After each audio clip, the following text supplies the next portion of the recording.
आए थे। हमारा पिछला एक महीना पहले 28 नवंबर को एक 10 लोगों का डेलीगेशन आया था। उसमें 5 सवाल चुनाव आयोग से किया गया था, इलेक्शन कमीशन से किया गया था, जिसका पिछला बार एक भी सवाल का सटीक जवाब नहीं मिला। उसी दिन रात को कुछ पत्रकारों को सिलेक्टिवली लीक किया गया इलेक्शन कमीशन की तरफ से कि इलेक्शन कमीशन ने हर सवाल का जवाब दिया। उसके तुरंत बाद मैंने एक ट्वीट किया कि तृणमूल कांग्रेस के पास डिजिटल एविडेंस है और एक भी सवाल का एक भी जवाब इलेक्शन कमीशन पिछला बार नहीं दिया है। इस बार भी हम लोग 10-11 पॉइंट्स लेके आए थे और 2-3 पॉइंट छोड़ के कहीं कोई क्लैरिटी नहीं मिला। मैं उनको एसआईआर पे सवाल पूछता हूं तो वो चले जाता है सिटीजनशिप पे। मैं उनको डिवीजन पे सवाल पूछता हूं तो वो चले जाता है इलेक्शन का फॉर्म 7 फिल करो। किसी का भी कोई कॉन्क्रीट जवाब, एक एक इशू जो हम लोग उठाए हैं मैं सारे पत्रकारों के सामने बताना चाहता हूं। पहला तो हमने जो लॉजिकल डिस्क्रिपेंसीज के केसेस हैं, 1,36,00,000 केसेस, और उसके अलग अलग 5-6 कैटेगरी बनाया गया है कि कुछ केसेस में पिताजी के साथ जो वोटर है उसका 15 साल का डिफरेंस है, इसलिए डिस्क्रिपेंसी में डाला है। कहीं नाम में कोई स्पेलिंग एरर है इसलिए डाला है, कहीं सरनेम में कोई स्पेलिंग मिस्टेक है इसलिए डाला है, कहीं ग्रैंड पेरेंट्स के साथ कोई एज डिफरेंस है तो डाला है, कहीं एड्रेस में कोई डिफरेंस है तो डाला है। लेकिन वो लिस्ट अभी तक पब्लिश नहीं हुआ है। कल रात को जब मैं दिल्ली आया तब मुझे पता चला कि AERO का जो लॉगिन है, ERO का नहीं, AERO, उस लॉगिन में पार्ट बाय पार्ट कुछ लॉजिकल डिस्क्रिपेंसीज के केसेस अपलोड किए गए।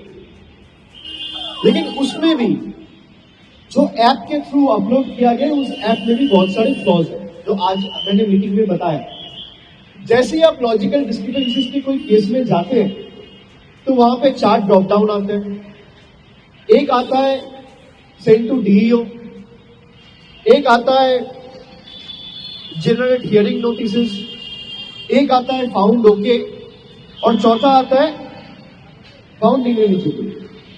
अगर डॉक्यूमेंट सबमिट करने के बाद भी किसी का केस ओके है और फाउंड ओके में दबाया जा रहा है, क्लिक किया जा रहा है, तो भी हियरिंग नोटिसेस जनरेट हो रहे हैं, जिसका कोई जवाब उन्होंने नहीं दिया। उन्होंने माना कि ऐप में हो सकता है कोई टेक्निकल ग्लिचेस हो, लेकिन इसका कोई जवाब हमें नहीं मिला। दूसरा, हमने उन्हें बताया कि सीनियर सिटीजन्स के लिए अभी यहां आने से 2 दिन पहले हमारा स्टेट का एक डेलीगेशन वेस्ट बंगाल का CEO ऑफिस गया था। वहां पे 5 लोगों का डेलीगेशन जाके सीनियर सिटीजन्स को जिस तरीके से आइडेंटिफिकेशन और वोटर लिस्ट में नाम उठाने के लिए हैरेस किया जा रहा है, खास करके जो लोगों को मेडिकल कंडीशंस है, जो लोगों को चलने में, सीढ़ी चढ़ने में दिक्कत होता है, तबीयत ठीक नहीं रहता है, उन लोगों को बुला के 3-3 घंटा, 2.5 घंटा, 4-4 घंटा बिठा के रखा जाए। तो हमारे डेलीगेशन ने जाके ये रिक्वेस्ट किया कि 85 के ऊपर अगर पोस्टल बैलेट में वोट लिया जा सकता है तो हियरिंग क्यों नहीं घर जाके आप कर सकते हैं। तो उसको ऑनर करते हुए परसों ही रात को एक नोटिफिकेशन CEO का ऑफिस से निकाला गया, जहां पे बताया गया कि 85 के ऊपर जिनकी उम्र है उनको हियरिंग में नहीं बुलाया जाएगा। लेकिन हमने कल एक डेलीगेशन गया था CEO के ऑफिस में, और आज हम 10 लोग चीफ इलेक्शन कमिश्नर को भी रिक्वेस्ट किया है कि 60 के ऊपर जिसका उम्र है, मान लीजिए जिसका मेडिकल कंडीशन है, जिसका तबीयत ठीक नहीं है, जिसको कोमॉर्बिडिटी है, या दिव्यांग जो लोग हैं, पर्सन विद डिसेबिलिटीज, जिसको मूव करने में दिक्कत है, व्हील चेयर में बैठते हैं, इन लोगों को इस हियरिंग प्रोसेस में बुलाकर हैरेस ना किया जाए। तो उन्होंने ये कहा है कि मैं इसको देखूंगा, चर्चा करूंगा। इसमें कोई कमिटमेंट नहीं दिया है, बट मैं ये क्यों कह रहा हूं, ये लोगों को समझना चाहिए, जानना चाहिए। पूरा देश में Trinamool is the only party to raise it. both before the Chief Electoral Officer's office and simultaneously before the Chief Election Commission in the Nirvachan Sadan, Delhi. 3 number, selective targeting और इन्फिल्ट्रेशन का जो एलिगेशन है, जो selectively leak करके बंगाल को बदनाम करने के लिए बीजेपी के लोग करते हैं कि बंगाल में 1 करोड़ रोहिंग्या है बांग्लादेशी। तो मैंने इलेक्शन कमीशन से कहा कि ये जो 58 लाख लोग ड्राफ्ट लिस्ट में जिसका नाम नहीं उठा है, उसमें से कितने लोग बांग्लादेशी हैं और कितने लोग रोहिंग्या हैं, जरा इसकी सूची आप सार्वजनिक करें। उनको फिर से कोई हमें जवाब नहीं मिला, वो कोई सदुत्तर नहीं दे पाए कि जिस कारण से और ऑब्जेक्टिव से इलेक्शन कमीशन एसआईआर किया कि अगर कोई इलीगल इमिग्रेंट इंडिया में रहता है उसको पकड़ के हम लोग बाहर भेजेंगे और उसको वोटर लिस्ट में रहने का अधिकार नहीं है, जो मैं सटीक मानता हूं। लेकिन ये 58 लाख लोग जिसका नाम ये सूची से निकाला गया या डिलीट किया गया, इस 58 लाख लोगों में कितने लोग बांग्लादेशी है और कितने लोग रोहिंग्या है, इसका सूची जारी होना चाहिए। नहीं तो आपने 2 साल 3 साल से लेकर लगातार 21 के चुनाव के बाद, खास करके बीजेपी के हारने के बाद जिस तरीके से बंगाल को बदनाम किया, या तो माफी मांगी या सूची जारी कीजिए। कोई सदुत्तर नहीं मिला, कोई कॉन्क्रीट आंसर नहीं मिला। फिर मैंने पूछा कि इतने सारे प्रदेशों में एसआईआर का काम चल रहा है, जहां पे वेस्ट बंगाल के साथ साथ तमिलनाडु, गुजरात, छत्तीसगढ़, केरला, उत्तर प्रदेश, हर जगह पे एसआईआर का काम हो रहा है। वेस्ट बंगाल में सबसे कम डिलीशन का परसेंटेज आया है 5.79%। तमिलनाडु में आया है 12.57%, छत्तीसगढ़ में आया है 8.76%, बीजेपी का डबल इंजन गवर्नमेंट गुजरात में आया है 9.95%, 9.95%, मतलब अप्रोक्सीमेटली 10%। केरला में आया है 6.65% और बंगाल में आया है खाली 5.5%, 5.79%। तो आप selectively micro observer, district observer खाली बंगाल में क्यों लगा रहे हैं, बाकी स्टेट में क्यों नहीं लगा रहे? उन्होंने कहा हमारे पास ऑफिसर नहीं है। मैंने कहा आप अभी जो एईआरओ हियरिंग कर रहे हैं उसमें भी 10 एईआरओ को बिठा के रखना है, पूरा स्टेट को भी आप यूटिलाइज नहीं कर रहे। They don't have the correct information, they are not aware, and the chief election commissioner is not in the scheme of things how the election commission is rolling out SIR in Bengal. ये देख के समझ में आता है कि ऊपर से कोई डिक्टेट कर रहा है और यहाँ बैठ के कोई सॉफ्टवेयर के हिसाब से उसको सैनिटाइज करके चलाया जा रहा है, नोटिस भेजे जा रहे हैं। नहीं तो आप फाउंड डॉक्यूमेंट में क्लिक करेगा तो हियरिंग नोटिस क्यों जाएगा? फाउंड डॉक्यूमेंट में क्लिक करेगा तो केस क्लोज होगा। इसका कोई हमें कॉन्क्रीट आंसर नहीं मिला। माइक्रो ऑब्जर्वर का जब हम पूछे कोई कॉन्क्रीट आंसर नहीं मिला। हमने कहा डीओस को जिम्मेदारी दिया गया है कि कोई भी डॉक्यूमेंट जमा होता है 5 दिन में जाके चेक करो, क्या संभव कैसे? तो उन्होंने कहा कि DOs can write to the CEOs.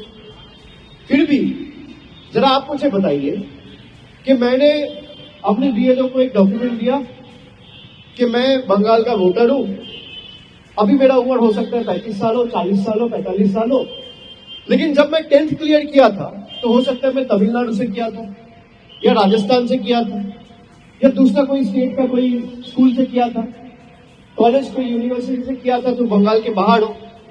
How is it physically possible for the DEO to verify the document?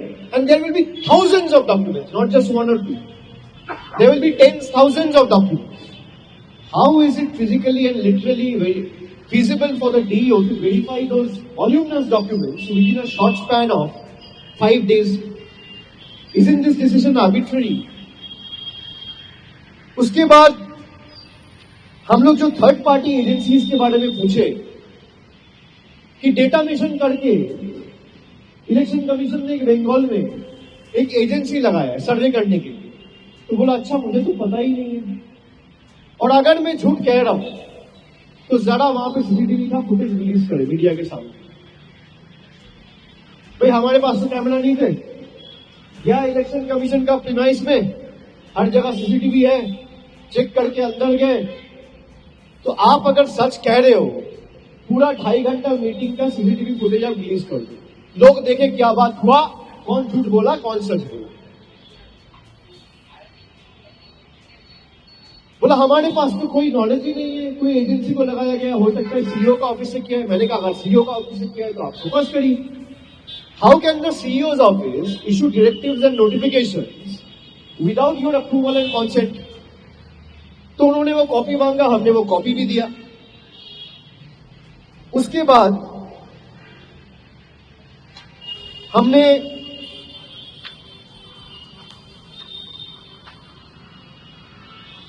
ये जो ईआरओ से बिना पूछे नाम डिलीट किया जा रहा है बैक एंड से सॉफ्टवेयर करके, इसके लिए उनसे सवाल पूछा कि कोई सॉफ्टवेयर यूज करके बिना फॉर्म 7 फिल किए इलेक्टोरल प्रोसेस में कैसे बैक एंड से आप नाम डिलीट कर सकते?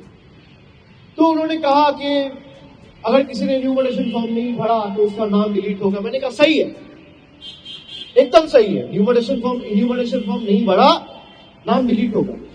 जो जिंदा है उसका नाम कैसे डिलीट होगा? बोला फिर तो वो फॉर्म 6 फिल कर सकता है। मैंने कहा लेकिन जिम्मेदार कौन है? फॉर्म 6 तो फिल कर सकता है, लेकिन ये जो गलती हुआ इसका जिम्मेदार कौन है? ईआरओ है, बीएलओ है, डीईओ है, इलेक्शन कमीशन है, चीफ इलेक्टोरल ऑफिसर का ऑफिस है, कौन है? कोई जवाब नहीं मिला। उसके बाद हमने miss interpretation of voter mapping, जब बंगाल में एसआईआर का सूचना हुआ तब, और ये मीडिया में वाइडली रिपोर्टेड था कि 45% लोग अनमैप्ड थे, डेटा नहीं मिल रहा। जब ड्राफ्ट लिस्ट रिलीज हुआ तब हमें पता चला कि 88.2%, approximately 89% people have been mapped, और उसमें से कुछ लोग तो सेल्फ मैप किया है और 40% शायद प्रोजेनी मैप्ड है। तो ये बंगाल के खिलाफ जो बैड पब्लिसिटी है, बैड माउथिंग है, बंगाल को छोटा करने का जो मानसिकता है, बंगाल को नीचे दिखाने का जो मानसिकता है, इसके लिए जिम्मेदार कौन है? We didn't receive any concrete answer.